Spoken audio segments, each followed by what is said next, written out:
Assalamualaikum warahmatullahi wabarakatuh. Alhamdulillahirabbil alamin. Warahmatullahi wabarakatuh. Wassalatu wassalamu ala asrofil anbiya'i mursalin sayyidina Muhammadin wa ala alihi thayyibin tahirin wa ashabihil muntajabin. Allahumma ya muqallibal qulub sabit qulubana ala dinik. Allahumma ftah qulubana kafutuhil arifin wa nawwir qulubana bihidayatil yakin. Kita kuliah sekarang masih akan membahas ini ya, mengkritisi lah, kita kan mengkritisi makna ibadah dan rukun Islam. Nah, jadi kita mengkritisi makna ibadah dan rukun Islam yang kemarin kita belum tuntas membahasnya. Nah, ya, jadi mari kita mulai dengan membaca basmalah ya bersama. Bismillahirrahmanirrahim.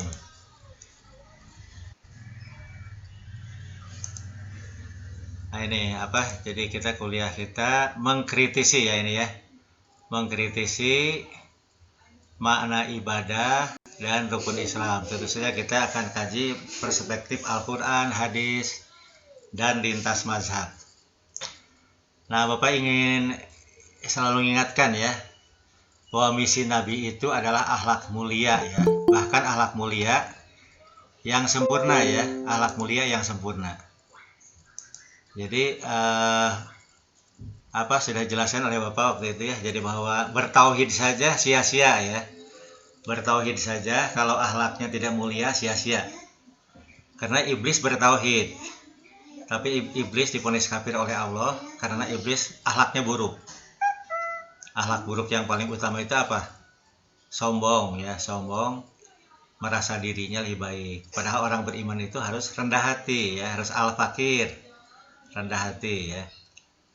Nah itu jadi terus ibadah saja tanpa akhlak mulia sia-sia ya, Bapak sudah jelaskan. Di zaman Nabi ada yang ahli ibadah, tapi Allah menetapkannya di neraka ya, karena akhlaknya buruk. Buruknya itu karena menyakiti tetangga dengan lisannya. Itu baru tetangga ya, lebih semakin banyak orang yang tersakiti tentu semakin besar dosanya ya.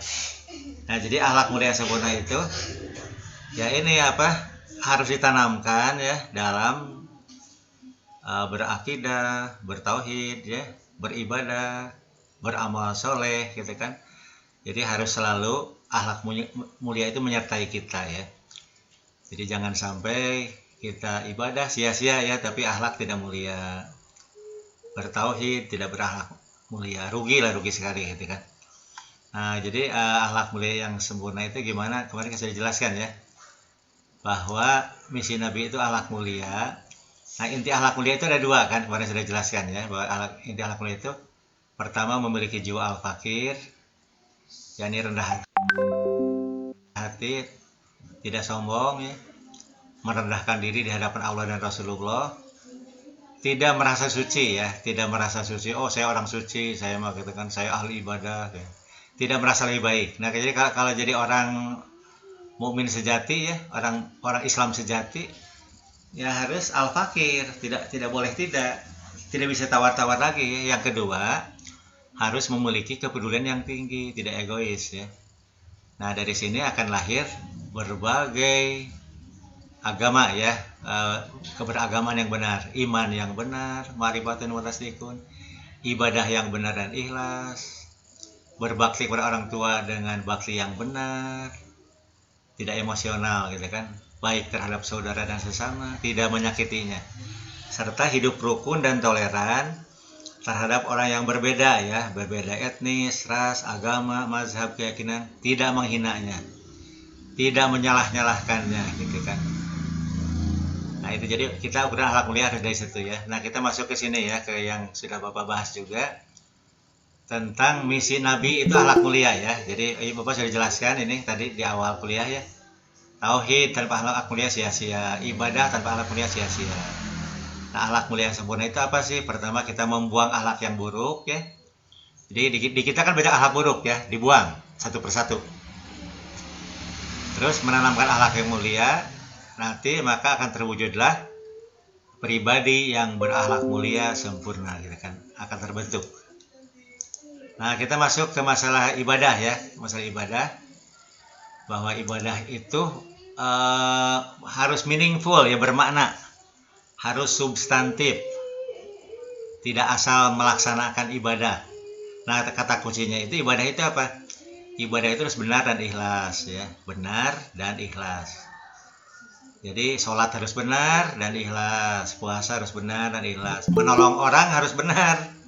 Jangan tolong menolong dalam permusuhan, gitu kan. Jangan sampai ada kan yang tolong menolong dalam permusuhan, ujaran kebencian, tolong menolong. Jadi disaring share, di-sharekan kembali, itu kan tolong menolong bentuknya, gitu kan. Ada orang-orang, kelompok orang yang membubarkan pengajian, itu kan menciptakan permusuhan ya, ketidaktentraman, kegaduhan, gitu kan. Ada yang gitu. Nah, itu jangan sampai tolong menolong begitu, jangan ya, gitu kan. Jangan diikuti, gitu kan. Jadi tolong menolong harus benar dan ikhlas, gitu kan. Membantu orang harus benar dan ikhlas. Pokoknya apa saja gitu ya, kata kuncinya harus benar dan ikhlas ya, benar dan ikhlas. Dan kondisi batin, apa kondisi batin itu sudah Bapak jelaskan berulang ini ya, supaya Anda ingat terus. Bahwa sebelum memulai ibadah harus menghadirkan Allah. Nah, kemudian Allah diingat-ingat. Nah, gitu kan, itu yang harus kita lakukan sepanjang waktu sebetulnya, dari bangun tidur sampai tidur kembali. Ketika sedang sholat, ketika sedang kuliah seperti sekarang, Anda harus menghadirkan Allah, lalu mengingat-ingatnya. Kalau lupa, istighfar. Nah, sehingga dampaknya apa? Dampaknya itu walaupun Anda sekarang sedang kuliah ya, tapi Anda seperti sedang sholat. Maksudnya batinnya seperti sedang sholat, yaitu menghadirkan Allah dan mengingat Allah. Nah, itulah yang disebut sholat daim ya, sholat daim, sholat itu terus-terusan ya. Kemudian dampak yang keduanya itu tercegahnya perbuatan keji dan munkar. Jadi kita pasti berakhlakul karimah ya. Kalau Allah hadir kan bersama kita ingat Allah, kita tidak akan berani berbuat keji ya, berbuat akhlak buruk tidak akan berani ya, karena Allah mengawasi kita, gitu kan. Nah, sehingga apa rasa hati dalam ibadah yang harus selalu ada ya. Nah, ada 3 yang harus selalu ada, yaitu syukur itu gembira dengan Tuhan ya, gembira dengan Allah, senang dengan keputusan Allah, karena keputusan Allah itu adalah kebaikan bagi kita, asal disenangi, dengan syarat disenangi ya. Jangan sampai kita mengeluh. Jangan saya mengeluh atas keputusan Allah. Nah, kalau keputusan Allah kita harus senang. Kenapa senang? Karena itu kebaikan bagi kita. Nah, yang kedua kita harus selalu ingat Allah, gitu kan. Allah dihadirkan dan diingat-ingat. Dan yang ketiga, karena kita selalu bersalah kan, kita kan manusia itu selalu salah dan lupa ya. Lupa kewajiban, salah dalam beribadah, salah dalam berakhlakul karimah, salah dalam beramal soleh, gitu kan. Maka kita harus selalu beristighfar. Nah, itu ya. Nah, ini hati-hati dengan ibadah yang palsu ya. Nah, ini hati-hati ibadah palsu. Ibadah palsu itu yang bagaimana? Nah, ini Anda harus mengenal ibadah palsu ya. Merasa ibadah tapi oleh Allah dinilai itu bukan ibadah. Bahkan oleh Allah dinilai menghina. Ini menghina Allah, gitu kan. Menghina Tuhan. Nah, apa itu ibadah yang palsu itu? Nah, satu, salah memilih jenis ibadah. Salah memilih jenis ibadah ya. Salah memilih jenis ibadah. Kenapa? Karena ada ibadah yang harus dipilih. Karena kita kan ibadah itu banyak, tapi harus dipilih. Ketika ada 2 pilihan ibadah dalam waktu bersamaan, maka kita harus memilih ibadah yang lebih utama. Misal, yang satu wajib, yang satu sunat, itu gampang ya. Gampang teorinya. Kalau bersamaan, yang satu wajib, yang satu sunat, teorinya gampang. Kita pilih yang wajib. Contoh ya. Ini apa? Misalnya umroh kan sunat ya. Umroh itu biayanya tinggi, harus ke Mekah, gitu kan. Terus haji lebih mahal lagi karena lama di Mekahnya, kita di Mekah di Madinah lama sekali. Nah itu kan wajib, haji itu wajib sekali seumur hidup ya. Nah kalau misalnya haji kedua kalinya atau umroh bersamaan dengan pilihan ibadah lain, misalnya ibadah lain itu apa? Ada saudara kita yang sakit, yang perlu pertolongan pengobatan. Nah kan itu sedekah terhadap karib kerabat. Ketika kita punya uang wajib ya. Bahkan tidak punya juga harus maksakan mencari-cari lah gitu kan untuk menyumbang meringankan gitu kan. Lebih-lebih ini punya, tapi punyanya itu untuk ongkos umroh misalkan atau untuk ongkos haji. Nah karena haji kedua kalinya kan sunat bukan wajib, maka harus dipilih membantu saudara yang sedang membutuhkan. Nah jadi itu butuh untuk biaya pengobatan misalnya, atau butuh biaya untuk misalkan uang kuliah, nah gitu kan, butuh untuk uang kuliah harus diutamakan itu, karena itu wajib membantu saudara ya, membantu saudara itu wajib. Nah pokoknya sebetulnya ini kita makanya kita harus belajar ya, mana yang wajib mana yang sunat, harus belajar ya. Nah terus kedua, misalnya pilihan itu dua-duanya wajib, dua-duanya wajib. Nah pilih wajib yang mana, wajib yang satu atau wajib yang dua. Nah dalam kondisi seperti ini maka Anda harus mendahulukan kewajiban yang lebih utama. Nah karena dua-duanya dilakukan. Jadi apa maksudnya gini, kalau dua-duanya wajib, dua-duanya dilakukan, dua-duanya ya. Tapi yang satu didahulukan, yang kedua dibelakangkan. Walaupun dibelakangkan itu diganti, jenis ibadahnya diganti, sama-sama wajib. Contoh ya, Anda yang laki-laki ya. Contoh Anda yang laki-laki. Anda yang laki-laki contohnya ya. Anda yang laki-laki kan Jumatan itu wajib ya. Jumatan itu hukumnya wajib Jumatan ya bagi laki-laki ya. Misalnya Anda sudah dengar ini azan ada azan Jumat. Wah ini Jumatan sudah dimulai. Nah, Anda wajib kan? Anda wajib mengikuti ibadah Jumat. Sedang di perjalanan menuju Jumatan, menuju masjid, ada anak dikunclung ke sumur gitu kan. Nah, jadi Anda harus mendahulukan menolong anak yang jatuh ke sumur. Walaupun tidak Jumatan. Tapi kan kewajiban Jumatan masih diganti dengan sholat duhur gitu kan. Nah, seperti itu ya. Nah, itu jadi kalau tidak begitu ibadah kita palsu. Kalau ibadah kita palsu maka dinilai tidak beribadah. Bahkan dinilai menghina Allah nilainya gitu kan. Menghina Gusti Allah. Nah, itu ya. Jadi yang kedua, beribadah tapi tidak ikhlas.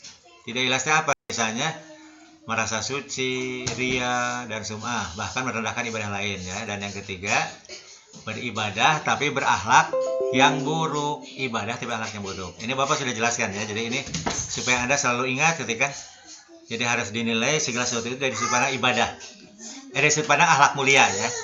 Apa perbuatan ini berakhlak baik atau berakhlak buruk? Akhlak buruk tinggalkan, jangan ragu-ragu ya. Jangan ragu-ragu walaupun yang mengajaknya seorang yang terkesan ahli agama ya, harus ditolak. Nah ini sekarang ibadah puasa ya. Nah ibadah puasa itu apa keutamaan puasa? Keutamaan puasa itu media untuk meningkatkan ketakwaan ya. Puasa itu sebetulnya untuk mencapai ketakwaan. Tujuan puasa itu untuk mencapai ketakwaan. La'alakum tatakun. Di Quran kan a'udzubillahi minasyaitonirrajim. Kutiba alaikumusiyam kama kutiba alal ladzina min qablikum la'alakum tatakun.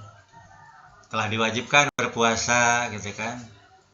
Apa tujuan la'alakum tatakun? Supaya kalian bertakwa. Nah, jadi ingat ya, puasa itu bukan sekedar menahan lapar dan haus, tapi untuk mencapai ketakwaan. Yang kedua, keutamaan puasa itu apa? Bahwa nilai puasa itu hanya dalam genggaman Allah ya. Hanya Allah yang memberikan penilaian langsung tentang kebenaran dan keikhlasan berpuasa. Ya, ini tinggi sekali ya. Terus di bulan Ramadan ini, di bulan puasa ya, banyak ibadah khusus, banyak ya yang tidak ada di bulan lainnya. Contohnya sholat tarawih gitu kan. Di bulan lain kan tidak tarawih. Kalau sholat tahajud kan ada di sepanjang waktu ya. Ya tidak ada tahajud libur, tidak ada ya. Tahajud mau di bulan Ramadan, di bulan Syawal, di bulan apa saja ada sholat tahajud gitu kan. Tapi tarawih mah tidak ada. Tarawih itu hanya ada di bulan Ramadan saja gitu kan. Jadi semua ibadah, semua ibadah misalnya sholat ya, semua ibadah sholat di bulan Ramadan itu ada, di bulan lain pun ada. Tapi kalau taraweh kan di bulan Ramadan saja gitu kan.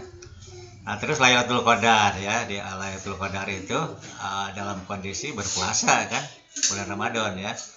Ada lagi tadarus Al-Qur'an. Tadarus Al-Qur'an kan lebih diutamakan di bulan Ramadan ya. Terus zakat fitrah. Zakat fitrah tidak ada di bulan lain, yang ada di bulan Ramadan ya. Yang ada itu. Itu ini apa? Setelah selesai puasa gitu kan. Nah, itu ya, keutamaan berpuasa. Nah, kalau kondisi lahir puasa ya ini apa? Ini apa sebetulnya?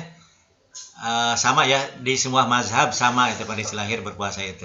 Bukan sama. Kondisi lahir berpuasa itu ada perbedaan mazhab. Ya, nah ini kita harus toleran ya. Kita harus toleran, harus menghormati perbedaan. Contoh perbedaan dalam menentukan awal Ramadan ya. Kan sering beda antara Muhammadiyah dan NU gitu kan, sering beda. Nah, kita harus saling menghormati ya. Yang penting kita ikuti yang kita yakin ya, yang kita yakini kita ikuti, dan kita pun beristighfar khawatir salah gitu kan, khawatir salah gitu kan. Jadi kita istighfar khawatir salah ya. Nah, tapi kita menghormati pandangan lain yang berbeda ya. Awal Ramadan, awal Idul Fitri kan sering berbeda ya. Jadi kita harus saling menghormati.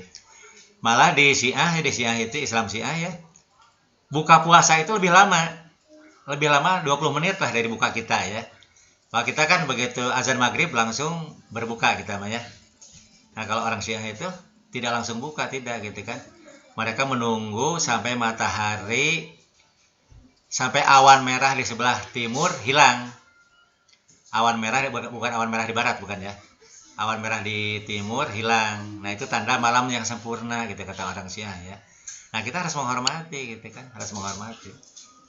Jadi orang Syiah itu kalau berpuasa, buka puasanya lebih lama 20 menit. Ya kita harus menghormati gitu kan. Sama orang Syiah juga harus menghormati yang lain gitu kan. Jangan merasa benar sendiri, jangan gitu kan. Nah, itu ya, jadi apa itu yang sering ada beda di lahiriahnya gitu kan. Lahiriahnya itu kan menahan lapar, menahan haus, menahan hubungan suami istri, dan menahan diri dari berakhlak yang buruk. Nah, jadi di bulan puasa mah, walaupun di bulan lain ini masih suka berakhlak buruk, nah diusahakanlah 1 bulan mah, nah gitu kan, di bulan Ramadan itu menahan diri, tidak berakhlak buruk ya, tidak menggibah, tidak buat hoak, tidak ujaran kebencian. Ini bulan puasa pun ada yang suka membubarkan pengajian di bulan puasa ini, aduh, sudah puasa di berakhlak buruk gitu kan, ada yang gitu-gituan itu. Dan kita mah jangan ikut yang gitu, jangan ya, kita mah ikut Nabi aja lah, kata Nabi, misi Nabi itu akhlak mulia, jangan ikut yang begitu-gituan gitu kan.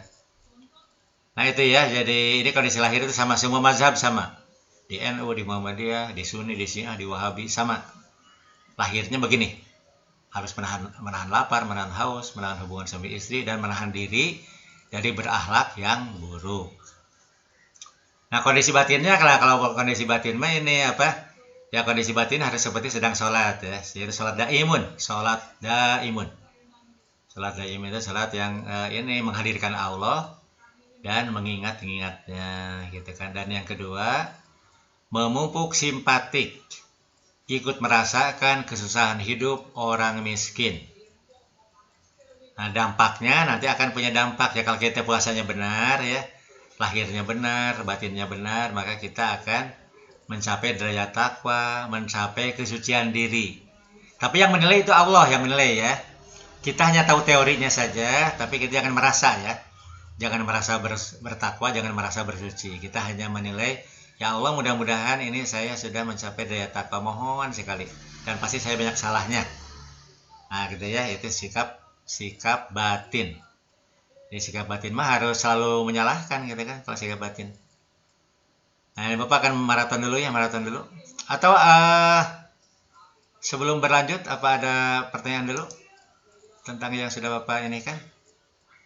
Sebelum dilanjutkan, kalau ada pertanyaan dulu, supaya masih segar gitu kan.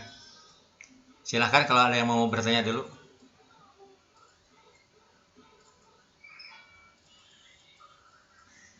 Nah, jadi yang Anda harus catat ya, ibadah kunci ibadah itu benar dan ikhlas. Nah, itu harus catat ya. Benar, ikhlas.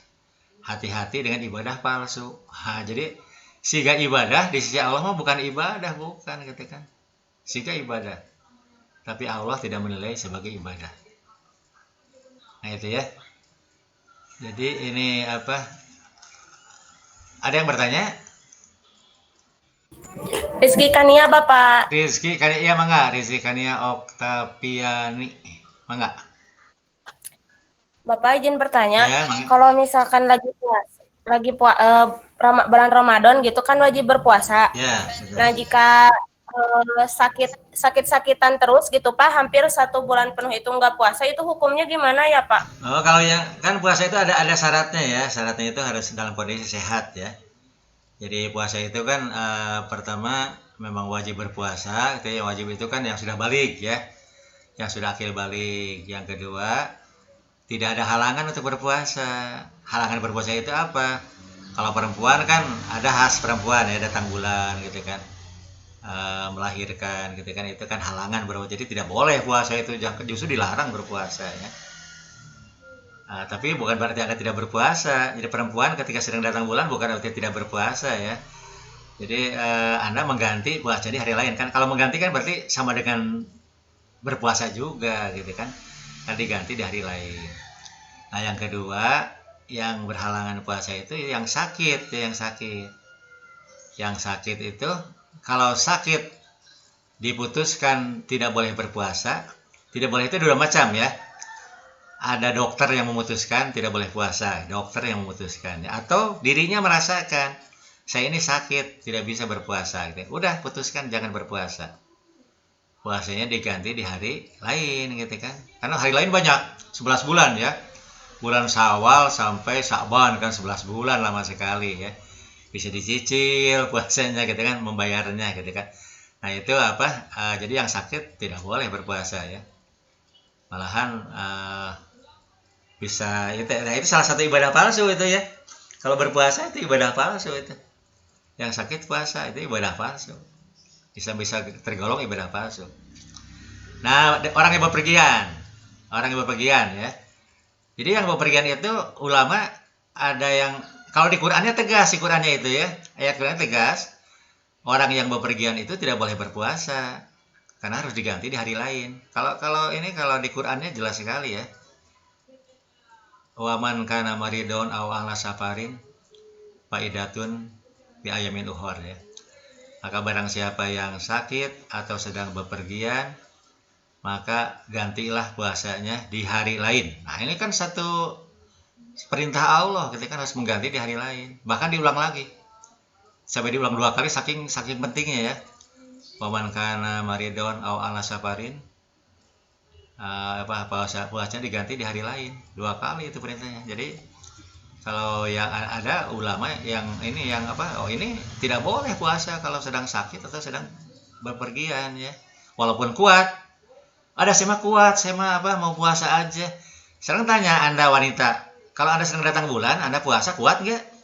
Kan pasti kuat. Tapi kan tidak boleh, gitu kan, tidak boleh berpuasa. Jadi Allah menjamu ya, Allah menjamu kepada wanita yang datang bulan, nyuguhan lah gitu. Allah nyuguhan ya. Allah nyuguhan bagi wanita yang datang bulan, bagi yang sakit, bagi yang bepergian. Mangga silahkan dimakan, silahkan. Enggak ya, saya mau mual lagi. Kan tidak sopan. Ya, tidak sopan itu kan, diberi ini, kalau diberi rukhsah, diberi keringanan ditolak gitu kan. Kan tidak etis lah, tidak etis, lebih-lebih ke Allah tidak etisnya itu ya. Nah, tapi ada juga yang ini kan ya, yang ini apa? Tapi kita harus menghormati lah ya, menghormati. Tapi Anda harus memilih yang yakin ya. Kan dalil Qurannya jelas, dalil Quran itu ya. Dalil Qurannya jelas sekali gitu kan. Anda harus pilih yang yakin. Nah, gitu kan. Nah, jadi gitu ya, Rizky Kania ya. Ada lagi, maka silakan. Bapak, Bapak sekali lagi boleh gak? Boleh ya, mangga. Bapak maaf. Jadi kalau misalkan sakitnya itu udah bertahun-tahun gitu tidak bisa bid'ah itu tidak apa-apa atau masih nggak Oh, bisa gitu udah ada. sakitnya lama ya sakitnya ya. Jadi sakitnya nggak bisa diganti di hari lain, Ya, nggak bisa ya. Nah, itu ada sebetulnya mah ada ya. Jadi kalau sakitnya misalnya ini terus-terusan ya, seperti orang yang sudah sangat tua gitu kan, atau yang memang kondisinya begitu, ya bisa diganti, isunya diganti itu dengan memberi makan fakir miskin ya, sekali tidak puasa, sehari tidak puasa, memberi makan. Ya, itu pun ulama beda-beda pendapat juga ya. Ada yang memberi makan kepada seorang miskin, memberi makan ya. Nah, jadi kita makan berapa sekali makan gitu kan? Ya kalau kita biasa 10.000 ya 10.000, kalau biasa 20.000, 20.000. Kalau biasa tergantung kebiasaan ya, kebiasaan. Nah, tapi ada juga yang ulama yang berpendapat ini bukan memberi makan kepada seorang miskin. Sehari tidak berpuasa itu memberi makan kepada beberapa orang miskin. Beberapa itu berapa orang? Sedikitnya 3 orang. Ada yang berpendapat gitu ya. Ya kita menghormati lah beda pendapat gitu kan. Anda silahkan pilih yang yakin ya. Nah, gimana kalau sudah puasa tidak bisa mengganti hari lain, tidak bisa juga membayar fidyah, memberi makan orang miskin, tidak bisa juga. Kumaha? Kalau itu kan Allah tidak membebani yang tidak bisa ya. Allah kan hanya membebani yang bisa saja gitu kan. Kalau tidak orangnya bisa, ini orang yang sakit itu orang miskin gitu kan. Dia boro-boro mereka batur gitu kan, dirinya sendiri paling layak diberi gitu kan. Nah, kondisi itu mah kan Allah tidak membebani ya. Kalau tidak mampu ya udah gitu kan. Ya tinggal istighfar saja, istighfar ya. Astagfirullahaladzim, ya Allah, saya itu ingin puasa gitu kan, tapi tidak kuat. Sakit, saya ingin fidyah, tapi tidak punya uang juga gitu kan. Ya istighfar saja gitu kan, Allah akan memaafkan. Nah gitu ya. Ya Allah itu maha pemaaf, ya asalkan kita minta maaf, asalkan gitu kan. Ya gitu kan ya kan ya, Rizky kan ya. Ada lagi mangga silakan. makanya Pak. Sami. Nah kalau gitu Bapak terusan dulu ya, terusan dulu aja ya ke pembahasan yang lainnya ya. Ya kita terusan dulu aja. Nah sekarang kita akan membahas zakat ya, zakat dan ibadah harta ya, zakat dan ibadah harta. Nah sekarang zakat ya. Nah zakat, ibadah palsu ya. Nah ini zakat ya. Keutamaan zakat. Nah keutamaan zakat ya? Keutamaan zakat itu, jadi kalau orang Islam harus ingat ya, harta itu milik Allah ya, harta milik Allah. Sedangkan kita ya, kita hanya aku-akuan saja gitu kan, karena pemiliknya Allah. Bukan hanya harta, bahkan diri kita pun milik Allah ya, diri kita juga milik Allah. Lillahi ma fis samawati ma fil ardi. Milik Allah segala yang ada di bumi dan segala yang ada di langit. Ya, termasuk diri kita pun milik Allah ya. Harta milik Allah, diri kita milik Allah. Nah, jadi keutamaannya apa? Nah, kalau orang Islam yang bayar zakat, gitu kan, dia akan merasakan bahwa rasa cinta terhadap harta akan berkurang ya. Rasa cinta terhadap harta akan berkurang. Kan idealnya ya.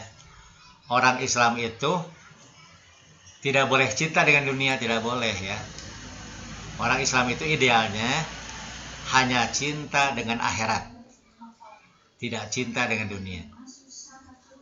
Nah idealnya itu termasuk tidak mencintai harta ya, karena harta itu milik Allah, kita hanya dititipi saja. Itu idealnya ya, idealnya. Nah tapi kan ada aturannya itu bahwa ketika kita dititipi harta oleh Allah, ada harta milik orang lain. Dan milik orang itu kan kecil, sedikit. Yang wajibnya sedikit, yang wajibnya mah gitu kan. Zakat itu kan yang wajibnya itu kan ya antara apa? Ya yang ini yang umum itu ya, zakat yang umum. Hanya 2,5% sampai 5% lah gitu kan. Tergantung tingkat kesulitan ikhtiar untuk mendapatkan harta. Semakin ringan ikhtiarnya gitu kan, semakin besar persentase zakatnya. Nah makanya misalnya sawah tak ada hujan itu kan nyaris ikhtiarnya minim ya. sawah tak ada hujan itu minim ikhtiarnya, gitu, minim sekali mengandalkan hujan. Berbeda dengan sawah yang irigasi, yang diairi. Nah, itu kan ikhtiarnya lebih banyak ya, makanya yang ikhtiarnya banyak ya 2,5% lah. Kalau Anda nanti jadi pegawai negeri, jadi guru negeri apa, perawat gitu kan, atau pegawai swasta perawat gitu kan. Nah, Anda kalau punya gaji gitu kan harus dihitung setelah setahun ya. Dapat gaji setahun berapa? Wajib zakat enggak? Nah, kalau wajib zakat harus keluarkan zakatnya 2,5%. Supaya ringan dicicil tiap bulan, supaya ringan gitu kan. Nah, kan sedikit ya 2,5% ya. Sejuta itu hanya 25.000. Sejuta itu hanya 25.000 uang zakatnya gitu kan. Sejuta. Hanya 25.000 rupiah, ringan ya. Nah, yang ini mah yang apa, kewajiban harta lain atau yang sunat-sunatnya jauh lebih banyak ya. Infak, sedekah gitu kan. Jariah itu kan kalau bicara pahala besar sekali ya. Pahalanya sangat besar. Jariah kifarat itu kan sangat besar.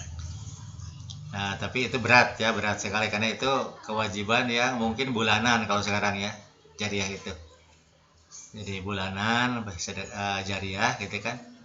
Misalnya per bulan berapa gitu kan. Nah, itu lebih besar jariah itu. Nah, jadi kalau orang sudah mengeluarkan zakat, dia akan ringan mengeluarkan harta di luar zakat ya. Karena ada kewajiban di luar zakat, ada yang wajib juga di luar zakat ya. Ada yang sunat juga gitu kan. Nah, ini apa? Nah, yang membedakan itu kondisi lahir ya. Kondisi lahir membayar zakat ya. Misalnya satu, kondisi lahir itu membayarkan sejumlah harta yang wajib dikeluarkan zakatnya, dibayarkan ya, sejumlah harta yang wajib dihitung. Oh, wajibnya sekian.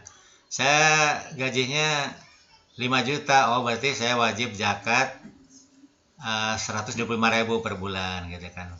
Nah, yang kedua, membayarkan zakat harus kepada orang-orang yang tepat, yang dikenal dengan mustahik zakat. Terutama lagi mustahik zakat itulah fakir dan miskin, terutama ya. Orang fakir dan miskin itu sama-sama miskin ya. Bedanya kalau yang miskin itu dia penghasilannya kurang dari kebutuhan. Misalnya butuhnya, misal ya, dia punya kebutuhan 1 juta, sedangkan pendapatannya hanya 750.000. Nah, itu orang miskin ya.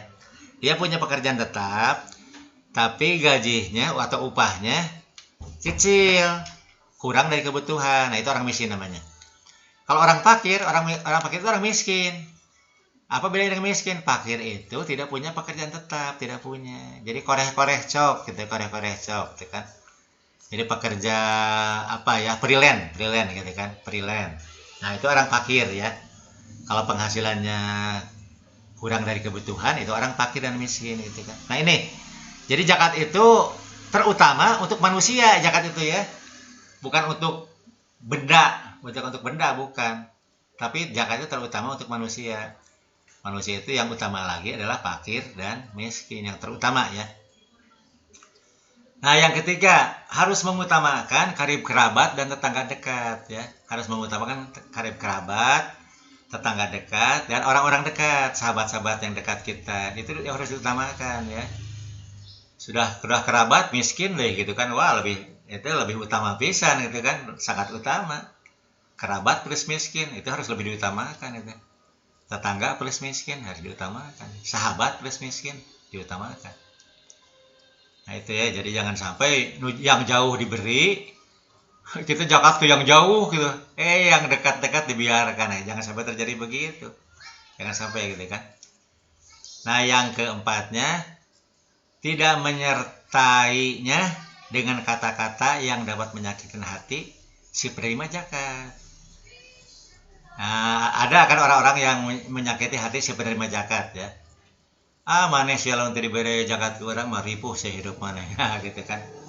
Kamu kan ditolong oleh saya. Aduh, padahal itu kan wajib betul kan? Wajib. Nah, ada perbedaan ya dalam zakat ini gini. Jadi misalnya Islam itu harta yang mudah diperoleh zakatnya itu harus mencapai 20%. yang dalam Quran disebutkan dengan humus ya, humus seperlimanya. Nah kalau di zaman Nabi, humus itu dari perolehan perang. Jadi tentara berperang, menang perangnya itu, membunuh musuh. Nah kalau musuh mati kan meninggalkan harta benda. Harta benda itu apa? Terutama senjata.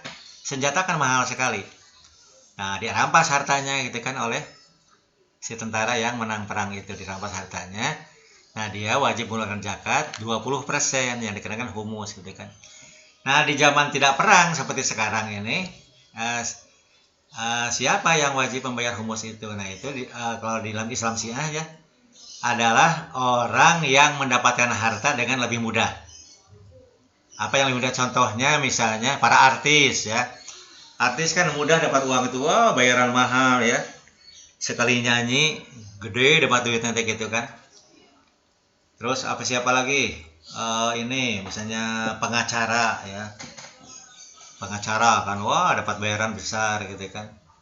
Terus ini siapa? Akuntan publik kan, sekali dapat uang itu besar ya. Notaris gitu kan dapat uangnya besar. Dokter spesialis gitu kan, wah sekali dapat uang besar sekali gitu kan.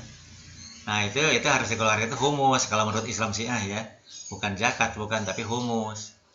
Humus itu 20% dari pendapatan bersih ya, 20% dari pendapatan bersih. Nah itu ada perbedaan ya, perbedaan dalam kondisi lahir zakat ya. Nah kalau kondisi batinnya sama, semua mazhab Islam kondisi batinnya sama, bahwa batin itu seperti mengerjakan sholat daim, itu ingat Allah, menghadirkan Allah, ingat Allah gitu kan. Ya Allah ini harta milik engkau gitu kan. Dan sekarang aku melaksanakan perintah engkau, mau melaksanakan perintah Rasul engkau, Rasul utusan engkau, yaitu membayar zakat. Nah ini kondisi batin ya. Kemudian memupuk simpatik, ikut merasakan kesusahan hidup orang miskin. Nah itu kondisi batin ya, merasakan gitu kan, aduh betapa beratnya jadi orang miskin gitu kan. Nah dampaknya apa?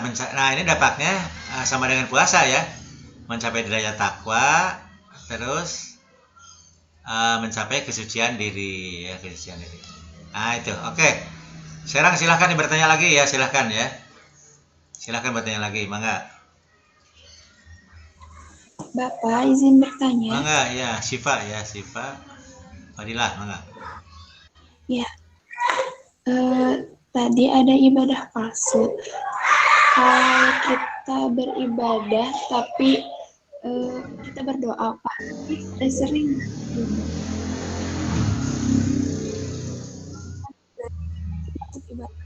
atau masih ditunda doanya? Ibadah palsu ya. Ya ibadah palsu itu tadi Bapak jelaskan ya. Jadi pertama ada dua ibadah yang harus dilakukan waktu bersamaan. Nah, kalau yang satu wajib, yang satu sunat, gampang ya. Teorinya gampang. Walaupun ngamalkannya berat sekali ya, ngamalkannya. Karena setan banyak kan. Setan itu banyak sekali gitu. Allah mengganggu kan. Misalnya yang wajib yang sunat, gampang teorinya mah. Jadi tinggalkan yang sunat, pilih yang wajib. Tadi contohnya kan, umroh itu kan sunat, umroh itu ya. Umroh sunat. Haji kedua kalinya sunat ya. Tapi menolong saudara yang kesusahan itu wajib hukumnya. Nah jadi secara teori gampang. Oh kita harus pilih ibadah menolong saudara yang kesusahan. Nah, jadi uang itu kita tidak perlu pergi haji kedua kalinya, tidak perlu umroh gitu kan. Udah aja berikan, itu jauh lebih utama ya. Nah jadi kalau kita memilih haji misalnya, itu ibadah palsu. Kita pilih umroh, ibadah palsu, karena meninggalkan kewajiban gitu kan. Nah itu ya. Nah, atau yang wajib, dua-duanya wajib gitu, dua-duanya wajib. Nah dipilih kewajiban yang harus diselesaikan saat itu juga. Selesaikan kewajiban yang harus diselesaikan waktu itu juga. Nah contohnya tadi Bapak contohnya ya, contohnya anak tenggelam ke sumur gitu kan, sedangkan ini mau Jumatan kan wajib Jumatan. Nah tapi menolong anak kan tidak bisa ditunda, harus segera dikerjakan gitu kan. Seperti dokter bedah ya, dokter bedah itu kan tidak bisa menunda, tidak bisa ya. Ketika dia membedah mulai duhur, habis sholat duhur dia membedah, selesai isya. Jadi belum sholat asar, maghrib, isya. Jadi nggak apa-apa sholat asar, maghrib, isyanya di waktu isya. Dan itu dihitung di awal waktu ya, walaupun sholat asar di waktu isya, di luar waktu kan. Tapi Allah akan menilai itu di dalam waktunya dan di awal waktu. Kenapa? Karena ada penghalang untuk melaksanakan ibadah. Penghalangnya itu yaitu mengoperasi. Dan itu mengoperasi itu menyelamatkan nyawa manusia. Di Quran kan, barang siapa yang membunuh seorang manusia, maka sama dengan membunuh seluruh manusia. Dan barang siapa yang menyelamatkan nyawa seorang manusia, maka seolah-olah dia menyelamatkan seluruh manusia. Nah, jadi dokter harus berpikir gitu, dokter ya, dokter spesialis. Atau Anda perawat, kemudian nanti ngebantu orang yang sedang dioperasi gitu kan. Anda harus berpikir bahwa menyelamatkan nyawa seorang manusia seolah-olah menyelamatkan seluruh nyawa manusia. Nah, itu harus Anda harus itu kan nilai besar ya, sedangkan sholatnya kan bagian dari itu sholatnya ya. Dan sholat bisa diganti di tempat lain. Nah, itu makanya dikenal ada sholat qadha ya. Dikenal ada qadha dalam sholat, gitu kan. Pada sholat itu ya, yaitu sholat di luar waktu. Anda bangun kesiangan, belum sholat subuh. Anda tidur jam 1, bangun-bangun jam 7 gitu kan, pagi. Belum sholat subuh Anda gitu kan. Walah, sholat apa ini Anda? Nah, itu ada qadha sholat, mengqadha sholat subuh ya. Di jam 8 pagi gitu kan. Nah, itu kan qadha namanya gitu kan. Apa gitu? Boleh, bukan boleh, harus malahan ya. Karena Anda wajib sholat kan. Anda wajib sholat subuh. Hanya pas waktu subuh Anda ketiduran. Tidur kan udah bukan kehendak saya gitu kan ya. Tidur itu ya oleh Allah ditidurkan gitu kan. Nah, gitu ya, sebacanya begitu ya. Ya, ada lagi? Mangga, silahkan. Bapak, kita izin bertanya. Mangga, Terima kita kasih, hari Bapak. ya, sama-sama ya. Eh, kita izin bertanya tentang pembagian warisan. Oke. Kalau suami istri itu bekerja, apakah istri tersebut mendapat bagian seperti anak-anaknya, atau dibagi dua lagi warisan untuk istri tersebut kalau si suami sudah meninggal gitu, Pak? Ya, oke. Nah, gini ya, kalau suami istri ya, itu misalnya punya rumah, ada punya rumah ya, misal ya, punya rumah atau punya tanah. Nah, kan kita sudah ada aturan hukum Islam ya. Jadi segala harta yang diperoleh selama masa pernikahan, misalnya setelah menikah itu membeli sawah, terus membeli kebun, terus membeli rumah, misalnya gitu kan. Maka status rumah, sawah, dan tanah itu adalah harta gonogini ya. Harta gonogini itu harta milik bersama. Harta milik berdua, suami dan istri ya. Nah, jadi rumah milik berdua, sawah milik berdua, tanah pun milik berdua. Nah, suami meninggal dunia gitu kan. Nah, kan milik suami itu yang setengahnya. Dan yang setengah milik istrinya, yang setengah mah gitu kan. Nah, maka dari setengah harta itu, jadi harta milik suami itu dibagi waris. Ada apa istri dapat? Tidak dapat. Istri kan dapat. Di aturan warisan ada istri dapat sekian persen gitu kan. Anak dapat sekian. Ada aturannya gitu kan. Nah, begitu ya. Itu kita ya. Aturannya ya aturan yang di Quran kan begitu. Jelas ya, kalau bab waris itu jelas sekali itu, dirinci ya. Di Quran juga jelas sekali ayatnya. Ya Pak, berarti pembagiannya beda gitu ya Pak, sama anak gitu. Oh, beda ya, beda kan istri mah dapat sekian persen ya, sekian persen. Bapak lupa, itu teknis lupa. Apa istri itu dapat 1/6-nya kalau nggak salah, 1/6 gitu ya. 1/6 kalau nggak salah. Lupa Bapak. Jadi kalau misalnya ada 600 juta, ya istri dapat 100 juta. Nah, istri dapat waris 100 juta. Nah, anak 500 juta. Nah, anak dibagi sejumlah anak. Nah, gitu ya. Jadi anak dibagi sejumlah anak gitu kan. Itu kalau waris begitu memang. Bahkan seharusnya tidak boleh untuk hanya istri dan anak saja ya. Harus disisihkan juga untuk karib kerabat ya. Untuk ponakan, untuk bibi, untuk uwa gitu ya, disisihkan.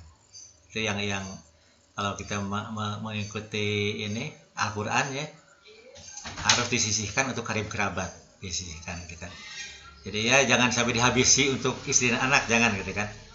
600 juta itu disisihkan berapa, dibagikan gitu kan, dibagi lah berapa kan senang gitu kan. Senang. Dan itu menunjukkan orang yang taat ya, taat kepada Allah dan Rasulnya gitu.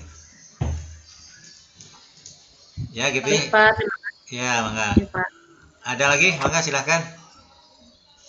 Saya Pak ingin bertanya. Bapak, Iya, mangga silahkan. Apro Salma ya, mangga silahkan. Bapak, maaf izin bertanya. Saya kalau misalnya lomba itu kan misalnya ada lomba ya Pak. Lomba apapun yang maksudnya nggak melanggar agama gitu. Itu kan misalnya kita pesertanya itu bayar biaya lomba gitu Pak. Iya. Sesuai sama ketentuan yang ada di perlombaan itu. Nah, terus nanti tuh hadiah lombanya itu dari uang peserta gitu Pak. Jadi misalnya ikut lomba menulis nih Pak. Iya. Misalnya harganya itu biayanya itu 20.000. Nah, nanti hadiah menang juara 1 2 3 itu macam-macam kan. Nah, misalnya juara satunya, pokoknya juara 1 2 3-nya itu, total juaranya itu diambil dari hasil kumpulan uang peserta lomba. Nah, itu tuh hukumnya gimana ya Pak? Maksudnya boleh nggak sih Pak kayak gitu? Nggak termasuk ini kan Pak kayak judi gitu sistemnya. Iya, oke. Kan kalau misalnya perjudian kan kayak taruhan gitu terus yang menang yang dapat semuanya gitu. Oh iya. Itu gimana gitu Pak? Ya, oke. Pasti Pak. Ya beda jauh ya dengan judi ya. Kalau judi itu kan tanpa prestasi, tanpa ya judi itu ya. Jadi misalnya ya siapapun yang beruntung akan menang ya. Kalau judi itu kan keberuntungan ya. Kalau lomba kan bukan keberuntungan. Lomba itu kan prestasi ya. Jauh beda ya, jauh beda. Nah, jadi itu yang lomba itu ya itu dibenarkan itu kan. Itu namanya pun lomba ya, namanya juga lomba ya. Nah, jadi gitu ya, itu ya, Salma. Apa aja? Oh iya berarti itu kan ada kriteria penilaian gitu ya Pak. Jadi nggak jadi boleh kan Pak nggak apa-apa. Boleh, nggak apa-apa ya. Ya kan si panitia lomba kan butuh dana kan, butuh biaya, dari mana uangnya gitu kan. Kalau nggak gitu.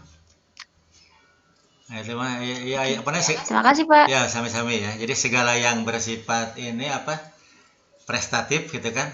Nah, itu mah bukan judi, bukan ya. Jadi judi mah sebetulnya tanpa prestasi, tanpa gitu kan, tanpa prestasi judi itu. Pokoknya intinya tidak rasional judi itu. Intinya judi itu tidak rasional, tidak masuk. Jadi misal, kalau rasional kan pasti yang ahli matematik menang judi terus-terusan gitu kan.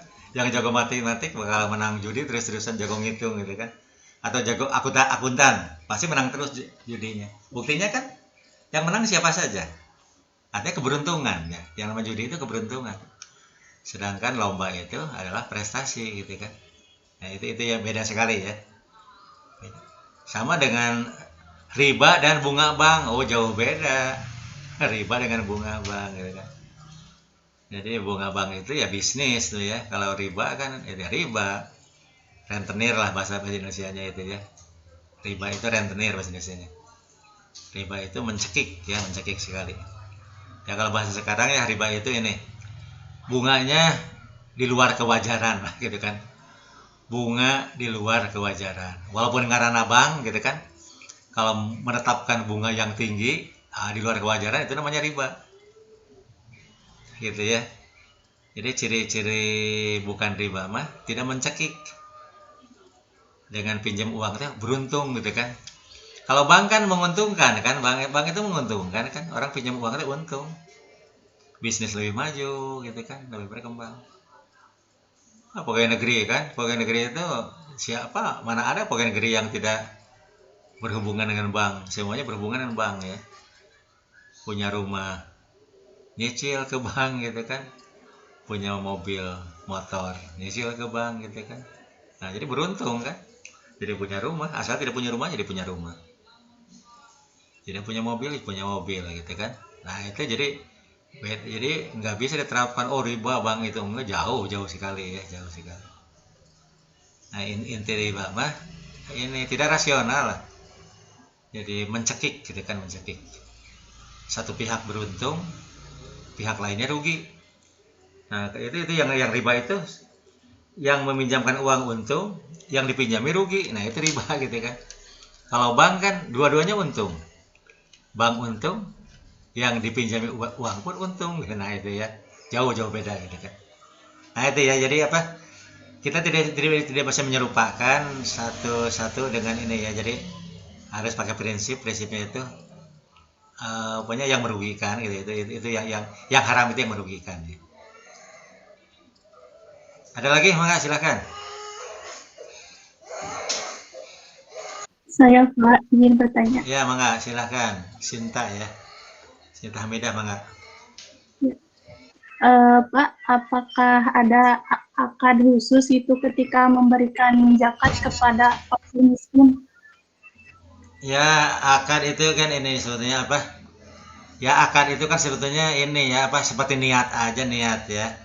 Apa niat itu harus diucapkan atau tidak diucapkan gitu kan. Itu mah kan bebas aja lah, dua-duanya benar kalau menurut Bapak ya. Jadi mau diucapkan mangga gitu kan. Tidak, nggak diucapkan juga nggak apa-apa gitu kan. Ya itu doa kan tidak harus diucapkan secara lisan ya, dalam batin kan lebih bagus ya. Dalam batin gitu kan. Misalnya yang menerima zakat ya, dia bersyukur pada Allah dan berterima kasih pada yang memberi zakat gitu kan. Dengan mendoakan mudah-mudahan ya Allah harta dia semakin berkah, semakin tambah gitu kan. Kan pastilah orang miskin itu kan ada, walaupun gak diucapkan pasti mendoakan, pasti kalau diberi zakat sedekah itu gitu kan. Nah jadi kalau apa, kalau formal sih gitu ya, saya menyerahkan harta zakat sebesar sekian kepada, nah itu kan itu formalitas lah gitu kan, formalitas. Tidak harus begitu, tidak harus gitu kan. Dan menurut Bapak zakat itu yang paling bagus ini ya, paling bagus itu zakat itu yang tadi Bapak sebutkan ya, ke orang yang tepat ya, orang tepat, orang fakir miskin, kerabat dekat ya, diutamakan orang dekat kita dulu kan, jangan mengutamakan yang jauh tapi membiarkan yang dekat kita gitu kan. Nah itu ya, jadi utamakan ini, jadi mensejahterakan. Jadi si kan dalam ini ya, dalam sabda Nabi ya, sebaik-baik manusia adalah yang bermanfaat bagi manusia lainnya gitu kan. Nah jadi bagaimanakah kita menjadi orang yang bermanfaat di keluarga kita gitu kan, di tetangga kita ada manfaatnya gitu kan. Nah sehingga salah satu manfaat itu dari zakat ya. Nah kita membagikan zakat kepada orang yang dekat dengan kita gitu. Jangan yang jauh, jangan gitu kan, utamakan yang dekat. Orang yang paling butuh lebih utama gitu kan, paling butuh lebih utama. Kecuali kalau kita punya uang di luar zakat, nah itu silahkan ya. Nah, zakat sudah kewajiban sudah dipenuhi gitu kan. Nah silahkan, untuk apalah silahkan itu. Ya kita lanjutkan dulu satu lagi ya. Haji ya, satu lagi haji ya. Haji. Nah ini rukun Islam yang kelima, haji gitu kan. Oke ini ya. Zakat haji. Nah haji ya. Keutamaan haji ya, haji itu kan apa, secara syariat ya, lahir haji itu ke Mekah ya, secara lahir ya, ke Mekah, terus di Mekah ya, haji itu di Mekah, terus suka ziarah ke makam Nabi di Madinah gitu kan. Nah jadi keutamaan haji itu apa? Haji itu jadi seharusnya, ini yang seharusnya, keutamaan itu yang seharusnya ya, seharusnya itu orientasinya akhirat ya, jadi meninggalkan urusan dunia dengan berorientasi akhirat. Anda bayangkan saya, ibadah haji itu kan beberapa hari ya, beberapa hari itu dia fokus ibadah terus-terusan ya, ini kan jadi orientasi akhiratnya luar biasa gitu kan. Nah yang kedua, keutamaan itu berpeluang mencapai haji mabrur, berpeluang ya. Tidak setiap haji itu mabrur, tidak setiap ya, tapi peluang bagi orang tertentu. Nah, gitu kan haji mabrur. Nah, bagaimana kondisi lahir kondisi lahir haji? Nah, kondisi lahirnya itu ada perbedaan-perbedaan ada ya. Jadi walaupun perbedaannya itu tidak begitu menonjol ya di Di haji itu tidak perlu itu menonjol, tapi ada beberapa perbedaan ada gitu kan. Nah ini apa itu? Jadi lahirnya itu kan lahirnya mah sama lah gitu kan. Jadi semua mazhab nggak ada perbedaan ini mah gitu kan. Bahwa misalnya satu, haji itu wajib memakai kain ihram ya, yaitu kain putih tanpa jahitan. Nah ini wajib pakai kain putih tanpa jahitan. Yang kedua tawaf itu mengelilingi 4 sudut Ka'bah. Mengelilingi 4 sudut Ka'bah. Nah gitu kan 7 kali. Nah ini simbol sebenarnya, simbolik ya. Nah yang simbolik itu kondisi hati ya, kondisi hati itu harus memaknai simboliknya gitu kan. Sa'i itu berlari kecil 7 kali dari Bukit Safa hingga Bukit Marwah, bolak-balik ya 7 kali. Terus yang keempat melempar jumroh. Melempar jumroh itu dengan batu kecil hingga batunya masuk ke dalam sumur gitu kan. Dan yang kelima wukuf di padang Arafah. Nah ini kondisi lahir, ini saya kira sama ya ini mah. Nanti misalnya ada mencukur rambut itu kan sama juga gitu kan, ada mencukur rambut, ada mencium hajar aswad kan sama itu ya.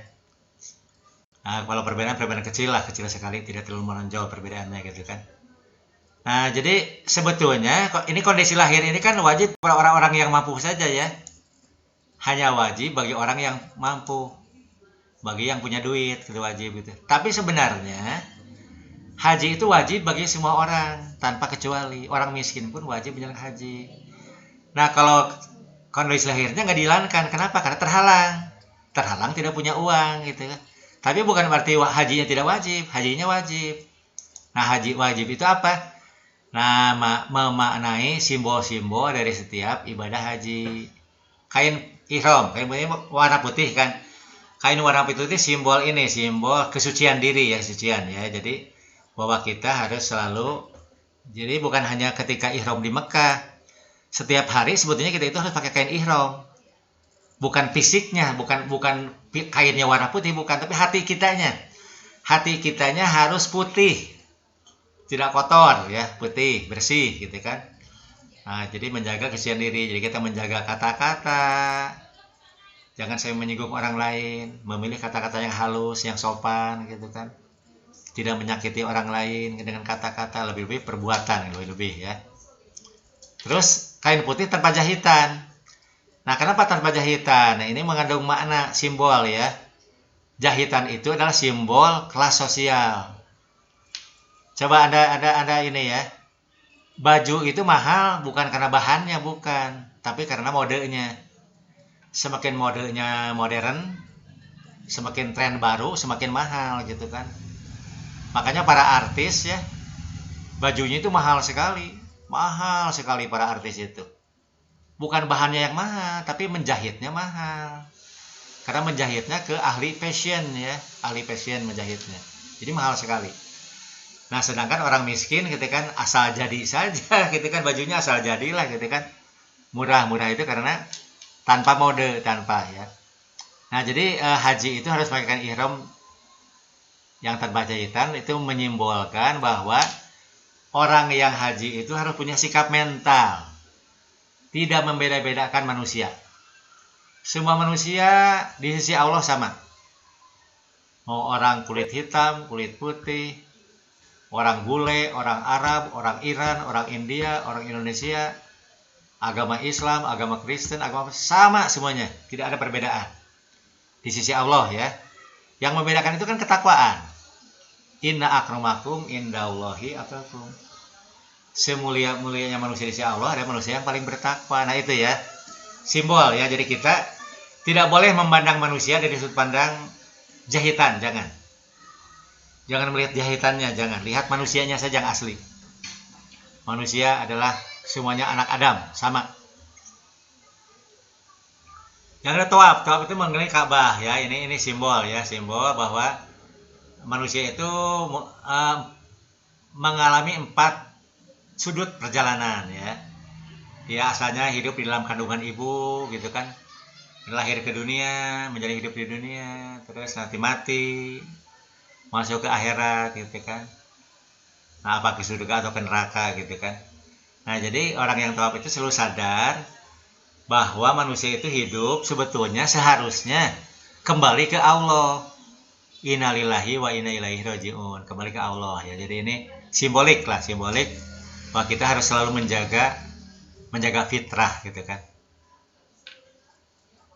Terus sa'i ya, sa'i itu berlari dari kecil 7 kali dari Bukit Sofa ke Bukit Marwah. Nah ini kan syariatnya itu dari Bukit Sofa ke Bukit Marwah, tapi hakikatnya gitu kan, kita pun harus sa'i juga kita ya. Sa'i itu apa? Berlari kecil kan. Jadi kita jadi orang Islam. Jadi orang Islam itu tidak boleh jadi orang pengangguran, nggak boleh ya. Penganggur, santai, nggak boleh itu. Harus gesit. Lari dari kecil simbol punya semangat hidup ya. Kerja keras, simbol kerja keras. Nah jadi orang Islam itu harus profesional, pekerja keras, ya, tidak santai gitu kan. Nah jadi orang yang tidak berangkat ke Mekah pun gitu kan, nah dia harus sa'i juga. Terus melempar jumroh dengan batu kerikil ya, batu kerikil. Nah ini simbol ya, simbolik bahwa orang itu sering jatuh ya, sering terpleset gara-gara kerikil. Orang kan mobil sering gitu ya, terpelanting oleh kerikil. Mobil itu motor sering jatuh karena menginjak kerikil gitu kan. Jadi nah kerikil itu hal-hal yang disepelekan oleh manusia, disepelekan. Nah bagi orang Islam tidak boleh menyepelekan hal kecil, tidak boleh. Bagi orang Islam tidak ada yang kecil, semuanya penting, semuanya gitu kan. Tidak menyepelekan gitu kan. Nah itu mana simboliknya ya. Hakikatnya itu kita tidak mengecilkan apa saja. Urusan apa saja oleh kita dipandang serius. Tidak memandang enteng gitu kan. Terus harus masuk ke dalam sumur, maksudnya harus sumur itu simbol ilmu ya. Ilmu Rasul, ilmu Nabi ya, ilmu Nabi. Jadi makanya ini harus melempar jumroh juga simbol juga dari membuang dosa-dosa. Nah kita kan kalau orang berdosa besar yang dirasakan berdosa besar ya, itu seringkali orang tobat kan. Orang yang melakukan dosa besar pasti tobat, pasti ya, pastilah. Kalau dia sadar berdosa besar, kalau sadar ya, kalau sadar berdosa besar pasti tobat. Tapi yang sering diabaikan itu dosa kecil, sering diabaikan gitu kan, atau dosa yang dianggap kecil, padahal dosa besar. Dosa musyrik kan besar, tapi sering dianggap kecil ya, sering diabaikan. Nah jadi orang Islam itu harus membuang dosa-dosa, taubat ya, membuang dosa, membuang akhlak buruk, dibuang gitu kan, dibuang. Jadi seringkali yang tidak terasa itu yang ini, yang kecil-kecil ya. Kalau yang terasa kan yang kecil atau yang dianggap kecil. Nah yang kelima, wukuf di padang Arafah. Wukuf itu berhenti ya, berhenti di padang Arafah. Arafah itu apa? Ma'rifat billah ya. Jadi orang Islam itu harusnya idealnya berhenti di Tuhan. Arafah itu kan ma'rifat billah ya, mengetahui Allah. Jadi orang Islam seharusnya berhenti di Tuhan. Jadi kita kalau sudah di Tuhan udah, jangan balik ke belakang, jangan balik ke dunia, jangan. Jadi kita di Allah saja gitu kan. Maksudnya kondisi batin itu ingat Allah terus-terusan, ingat Allah. Jadi kita menjalankan perintah Allah, menjalankan perintah Rasulullah gitu kan. Nah harus begitu kondisi hatinya gitu kan. Jadi orang miskin pun wajib haji, orang miskin juga. Nah jadi kondisi batin secara umumnya itu orang haji itu ya seperti orang sholat ya, sholat daim. Jadi dia haji tapi hati ingat Allah gitu. Kemudian memupuk rasa solidaritas yang tinggi. Rasa solidaritas yang tinggi sekali, kemanusiaan yang tinggi sekali. Nah itu ya dampaknya sama dengan dampak puasa dan zakat ya, akan mencapai ketakwaan, mencapai kesucian diri. Oke, silakan tanya jawab lagi ya. Silahkan tanya jawab lagi, silahkan.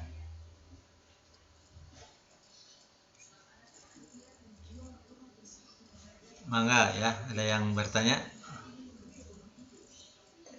tentang ibadah haji atau ibadah yang tadi ya, ibadah palsu gitu, andanya jangan sampai palsu ibadahnya itu, mengerikan sekali itu. Bapak kita ingin bertanya lagi. Ya mangga kita. Boleh? Ya mangga silahkan. Kan katanya gitu Pak, kalau orang yang meninggal di sedang ibadah haji atau umroh gitu, kan dikuburnya di sana. Terus emang apa sih tanpa hisab gitu Pak, tanpa siksaan gitu. nanti di akhiratnya. Itu gimana, Pak? Ya, ini apa? Jadi tidak ada orang itu ya mati tidak ada ukuran, nggak ada ukuran tempat di mana. Sama saja ya. Orang manusia mati apa di Ka'bah, di dalam Ka'bah, di Masjidil Haram, apa di pasar, apa di toilet, meninggalnya sama persis, nggak ada perbedaan gitu kan. Jadi yang menentukan itu bukan tempat kematiannya, bukan ya. Tapi hatinya gimana dia, hatinya gitu kan. Hatinya gimana? Apa hatinya beriman? Iman yang ma'rifatun wa tasdiqun, apakah ibadahnya benar dan ikhlas gitu kan? Apa amal solehnya benar dan ikhlas? Apa akhlaknya mulia? Nah, itu ukurannya ya. Ukuran itu jadi bukan ukuran oh di Mekah, bukan, enggak gitu kan. Kan Abu Lahab juga di Mekah matinya gitu kan. Abu Lahab kan mati di Mekah. Nabi Muhammad tidak di Mekah, di Madinah Nabi mah gitu kan. Bukan di Mekah meninggalnya juga. Sahabat-sahabat Nabi yang utama kan banyak yang meninggal di Madinah gitu kan. Bahkan di luar Madinah. Sayyidina Ali kan di Kufah. Sayyidina Hasan, Husain, cucunya Nabi, putra Sayyidina Ali kan di Karbala. Yang suka diperingati jadi hari Asyura oleh orang Syiah gitu kan. Diperingati. Nah, itu kan meninggalnya bukan di Mekah, bukan gitu kan. Nah, jadi tidak ada hubungannya, tidak ada gitu kan.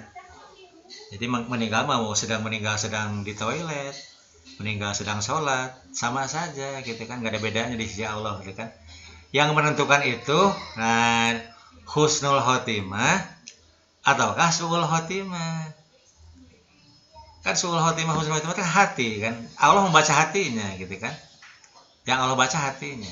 Ya kalau ukuran manusia gitu ya, oh kalau aduh itu bagus pisan, aduh meninggalnya sedang sholat gitu kan. Itu kan ukuran manusia itu ya. Aduh bagus ini mah meninggalnya hari Jumat gitu kan. Padahal Nabi hari Senin gitu kan. Aduh bagus ini meninggalnya di Masjidil Haram di Mekah gitu kan. Ya kan manusia yang bicara gitu kan. Nabi tidak pernah bicara gitu kan. Allah tidak pernah berfirman begitu gitu kan. Nah, jadi meninggal di mana saya sama, tidak bedanya gitu kan. Yang menentukan itu justru apakah dia husnul khotimah ataukah su'ul khotimah. Saat matinya gitu kan. Nah, ini Bapak Bapak ingin komentar juga ya salah satu kesalahan orang gitu kan. Kalau ada berita sana, oh si anu meninggal dunia. Kapan meninggalnya? Tadi pagi meninggal dunia. Aduh mudah-mudahan husnul khotimah. Ya kan sudah diumumkan. Jadi Allah sudah mengumumkan saat kematiannya. Apa dia husnul khotimah atau su'ul khotimah? Persis orang testing pegawai negeri misalnya gitu kan. Testing jadi pegawai negeri, jadi perawat pegawai negeri. Udah diumumkan kemarin. Kapan diumumkannya? Kemarin. Mudah-mudahan kamu lulus ya gitu kan. Kan enggak ada pengaruhnya gitu mudah-mudahan gitu. Dan sudah diumumkan gitu kan.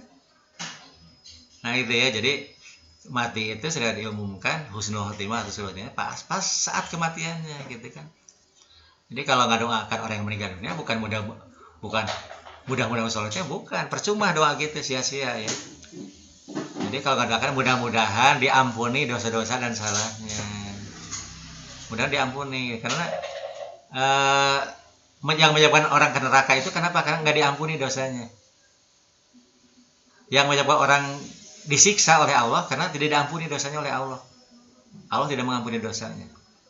Karena Allah itu suci ya, Allah itu suci. Dan manusia yang bisa ke surga itu manusia suci. Manusia kotor itu nggak bisa ke surga. Nah, suci itu karena Allah mengampuni. Ya, gitu kan, Allah mengampuni. Makanya harus banyak tobat ya. Nah, itu ya, jadi tidak ada hubungan antara tempat kematian dengan husnul khotimah. Kemudian terlalu jauh, cuma dihisab. Wah, itu urusan jauh ya. Jauh sekali itu, bukan urusan manusia, itu urusan Tuhan lah gitu kan. Nah gitu ya, itu kita ya. Jadi tidak ada hubungan antara tempat kematian dengan kematiannya husnul khotimah atau su'ul khotimah, tidak ada sama sekali. Iya Pak, baik, terima kasih. Ya, sami-sami. Ada lagi yang mau bertanya, mangga?